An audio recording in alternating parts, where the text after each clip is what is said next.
हाँ, तो क्या देखना है, relative lowering of vapour pressure, relative lowering of VP vapour pressure, जिसको शॉर्ट में RLVP बोलते हैं अपन, relative lowering of vapour pressure. अब relative lowering of vapour pressure क्या है, तो एक तरह का रेशियो है, क्या ये ratio, the ratio of lowering of vapour pressure to the vapour pressure of pure component is called as the relative lowering of vapour pressure. क्या बोले अपन ने, द रेशियो ऑफ, इसका ratio lowering of vapour pressure to the vapor pressure of pure component is called as the relative lowering of vapor pressure। जैसे अगर हम इसको short में लिखो RLVP, relative lowering of vapor pressure, एक तरह का रेशियो है, किसका रेशियो है, हमने कहा lowering of vapour pressure to the क्या, vapour pressure of pure component का, ठीक है, इसको बोला जाता है relative lowering of vapour pressure.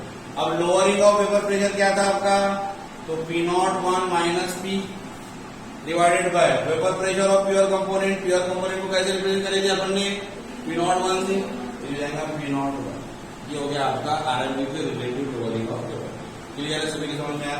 और इसको कैसे लिख सकते हैं अपन, क्या इसको डेल्टा P लिख सकते हैं, डेल्टा P अपॉन P01, समझ में आया। It is the RLVP relative lowering of vapour pressure, relative lowering of vapour pressure क्या है, रिलेटिव लोअरिंग ऑफ वेपर, तो एक तरह का रेशियो है, किसके बीच का रेशियो है, तो lowering of vapour pressure to the vapour pressure of pure component, pure substance is called as the RLVP relative lowering of vapour pressure. Mathematically P01 minus P, ये हो गया आपका lowering of vapour pressure, upon में divide में लेंगे, जिससे relative करें उसको नीचे लेंगे, रहेगा P01, इसको अपन डेल्टा P अपॉन P01 भी लिख सकते हैं। It is RLVP relative lowering of vapour pressure. Clear है, सभी को समझ में आ गया बेटा। चलिए, अब इसमें से एक साइंटिस्ट ने लॉ दिया, इसका नाम है Raoult's law, by the name of scientist. ये साइंटिस्ट ने बताया था कि भाई किस तरीके से ये अपन जो है इसका जो डेरिवेशन करेंगे वो राउल्स के हिसाब से करेंगे, वो देखते हैं अपन। ये हो गया,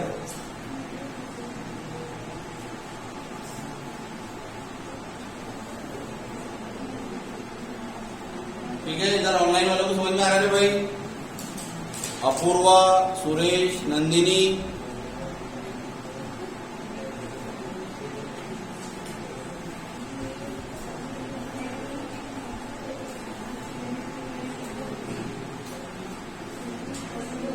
चलिए। तो अगला मोस्ट आईएमपी हमारे पास जो कंसेप्ट है वो है राउल्स लॉ, राउल्स लॉ, ठीक है। साइंटिस्ट का नाम है राउल्स, इसने एक तरह का जो है वो डेरिवेशन जिस तरीके से हमने देखा सॉल्यूशन के रिगार्डिंग प्रेशर के हिसाब से वो दिया था, वो देखते हैं अपन राउल्स लॉ। क्या कहना है भाई राउल्स बाबा का, ठीक है।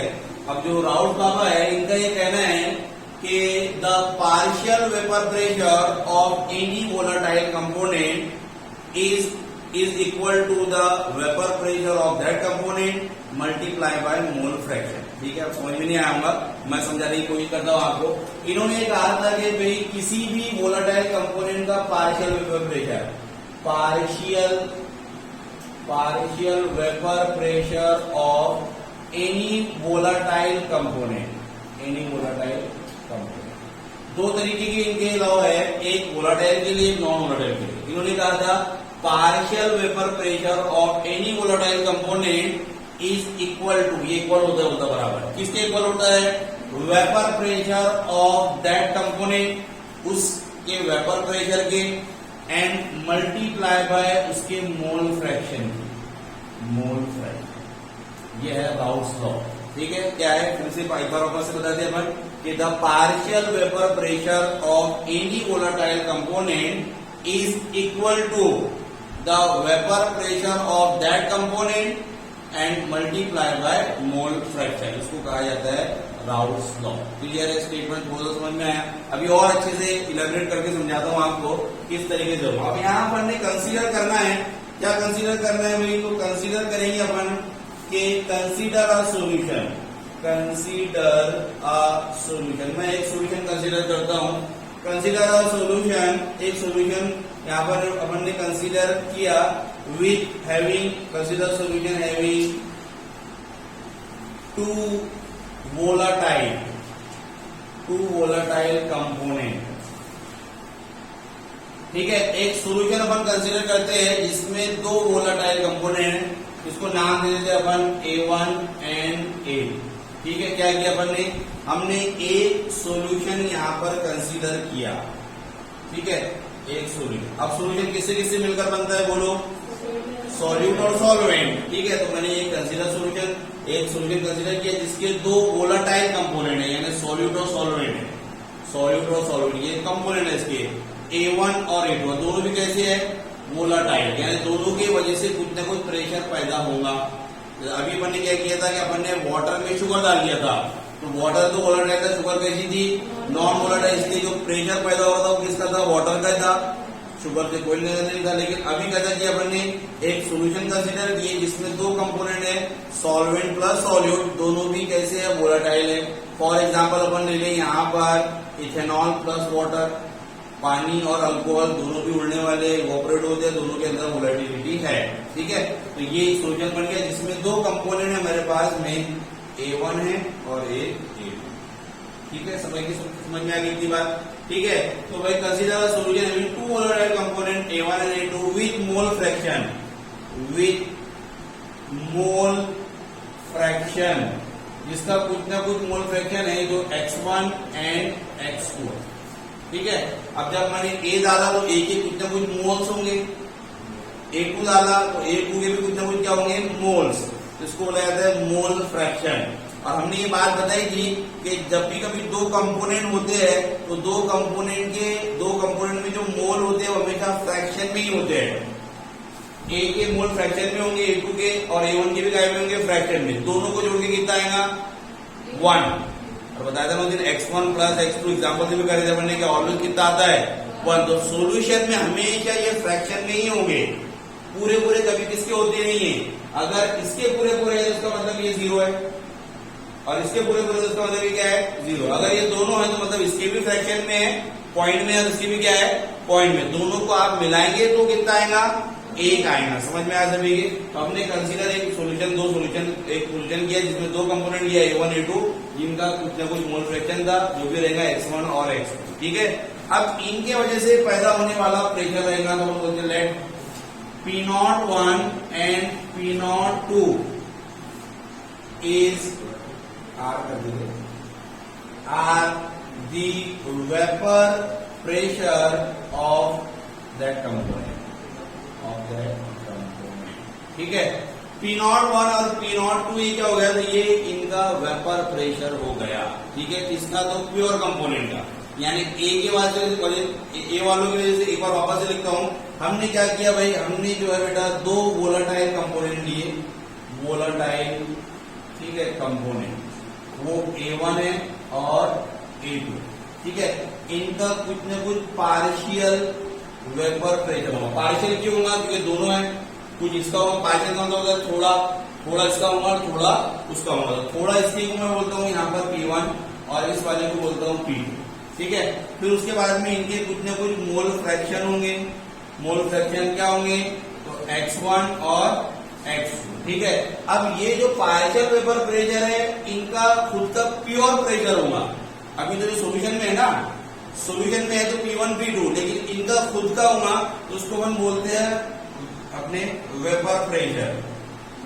प्योर के लिख दो, pure vapour pressure. Pure vapour pressure क्या रहेगा, तो रहेगा P01 एंड P02। अब आई इतनी बात सबके समझ में आपको। That according to Raoult's law के हिसाब से क्या कहना है, तो partial vapour pressure of volatile component का पार्शियल वेपर प्रेशर क्या होता है बोलता, तो वो बराबर होता है किसके, vapour pressure of pure component and multiply by mole fraction. ठीक है, बात समझ में इतनी। तो आप डालते हैं इसको अपने फॉर्मूले में, तो partial vapour pressure of volatile component, तो पार्शियल वेपर प्रेशर मेरे पास में P1 रहेगा, ये दो कंपोनेंट है ना, partial vapour P1 is equal to vapour pressure of that component. तो P1 की वजह से जो वेपर प्रेशर रहेगा वो क्या रहेगा, बोलो भाई, P01। ठीक है, मल्टीप्लाई बाय क्या, उसके मोल फ्रैक्शन, तो मोल फ्रैक्शन क्या रहेंगे x। क्या बात सबके समझ में आती है बेटे, पहला वाला वजह आगे समझ में, क्योंकि इधर बॉयज में क्लियर है बेटा। आगे अब दूसरा देखो, फिर दूसरा कंपोनेंट हमारे पास है P2, तो मैं लिखूंगा एंड दूसरे वाला मेरे पास में कि P2 इज इक्वल टू बोलो P02 इंटू क्या x2। क्या बात सभी की समझ में आ गई बेटे, यहाँ तक के आगे सबको क्लियर हो गया। तो ये होगा मेरे पास में। अब इसको इलेबोरेट करना है थोड़ा सा, इसको क्या करना है आगे जाके थोड़ा सा इलेबोरेट करना है। यहाँ तक का सबको क्लियर हो गया, ये स्लाइड सबको क्लियर है, इधर भी सबको क्लियर है, देख लो स्क्रीनशॉट वगैरह लेके रख लो, ठीक है। नोट्स में ऐसा नहीं है, अपन ने अपने लॉजिक से समझाने की कोशिश की, आपको नोट में सीधा सीधा मिलेगा, इसलिए ये आपके पास में इतना लिखा होना चाहिए, अंडरस्टैंडिंग के लिए बहुत ज्यादा जरूरी है, ठीक है। ये देख लो, हाँ बेटे, हाँ फोटो वगैरह लेना है तो ले लो, बस रिकॉर्डिंग तो वही है अपने पास में, रिकॉर्डिंग डाल देंगे, मैं यूट्यूब पर लिंक भेज देंगे तुमको, आराम से बना से तुम देख सकते हो। चलो दिक्कत नहीं फिर लेने करने की, ठीक है। समझ में आ गया सभी को क्लियर है यहाँ तक कर बेटा, कोई डाउट वगैरह सिद्धि है क्या? इधर बॉयज में सबका क्लियर है, सागर बेटे, चलिए ओके। अब इसको अपन थोड़ा इलेबोरेट करते हैं, मैं थोड़ी जगह बना लेता हूँ ताकि मुझे इसको इलेबोरेट करने में आसानी हो जाए।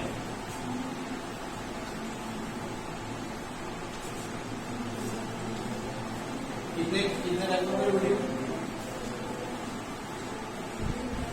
11 का ही है, चलो चलेगा, हाँ। तो चलिए अब इसको इलेबोरेट करते हैं अपन। Then according to Dalton's law of vapour pressure, Dalton एक साइंटिस्ट का नाम है, उसने टोटल वेपर प्रेशर के बारे में बताया था। उसका ये कहना था भाई कि the sum of partial vapour pressure is equal to the total pressure, ये डेल्टन्स। तो डेल्टन तो तुम्हारे बुक में जिक्र नहीं है, लेकिन नीचे के पॉइंट में बता दे रहा हूँ। Then according to Dalton's law, यहाँ डेल्टन्स लॉ अपन लगा रहे हैं, तो डेल्टन्स लॉ क्या बोलता है? तो डेल्टन्स लॉ बोलता है कि total vapour pressure, total vapour pressure is equal to क्या? तो P1 and partial vapour pressure of one component plus partial vapour pressure of another component, ठीक है। तो यानी मेरे पास में मैं इसको बोल दूं कि भाई ये P टोटल कर देता हूं, उसको P की ऐसा P total is equal to P1 plus P2।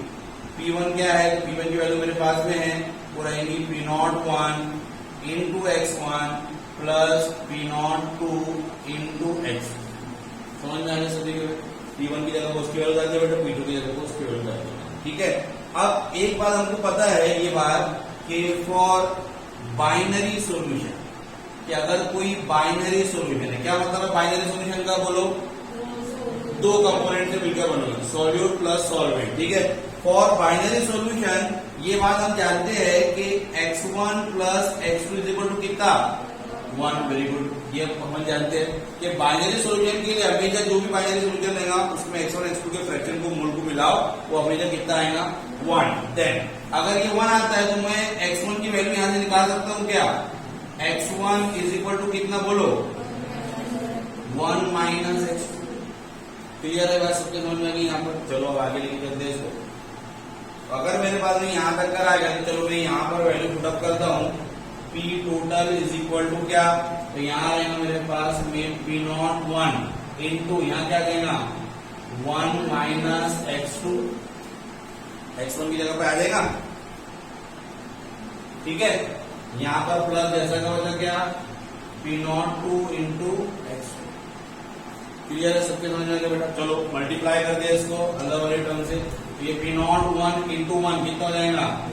P01 यहाँ आ जाएगा साइन माइनस का, P01 इंटू क्या आ जाएगा? x2 प्लस ये P02 इंटू x2। कैसा करेगा? क्लियर है सभी की समझ में आ गया भाई सभी को? चलो अब देखो जरा, ये क्रम को मैं पहले लिखता हूँ, इसको बाद में लिखता हूँ ऐसा। तो ये आया मेरे पास में यहाँ पर P02 इंटू x2, यहाँ लिख रहा हूँ माइनस P01 इंटू x2, इसको इधर ले गया, ये प्लस का साइन दस के आगे यहाँ प्लस है, तो ये जाएगा P01। आया सभी की समझ में? कुछ नहीं किया, इसको यहाँ लिख दिया, ये वाला जैसे का वैसा यहाँ पर, इसको इधर ला दिया, प्लस में था जैसे का। अब क्या करना है मुझे x2 कॉमन लेना है। क्या करना है? x2 कॉमन, तो मैं यहाँ कर दूंगा P02, यहाँ जाएगा माइनस P01, ठीक है। x2 क्या करूंगा यहाँ पर? कॉमन x2 प्लस यहाँ जाएगा मेरे पास में P01। आगे सभी के समझ में? x2 को अपन ने कॉमन ले लिया बेटा, ये P02 यहाँ पर माइनस P01 x2 ये P, ये है आपका P टोटल, यानी it is the derivation of इसका राउल्स लॉ। 2 मार्क्स के लिए डेरिवेशन आएगा, छोटा सा डेरिवेशन है, कोई ज्यादा बड़ी बात नहीं है, एकदम आसान है, सिंपल है, सबके समझ में आएगा डेरिवेशन। सिंपल सा डेरिवेशन ये आएगा आपको 2 मार्क्स के लिए। It is the derivation, it is the final formula of the Raoult's law. This formula obey the Raoult's law. जो सोल्यूशन ये फॉर्मूले को ओबे करता है, ऐसे सोल्यूशन को आइडियल सोल्यूशन अपन बोलते हैं, ठीक है। It is the formula for ideal solution, ऐसा भी बोल सकते हैं अपन, ये आइडियल सोल्यूशन के लिए फॉर्मूला है, आइडियल सोल्यूशन।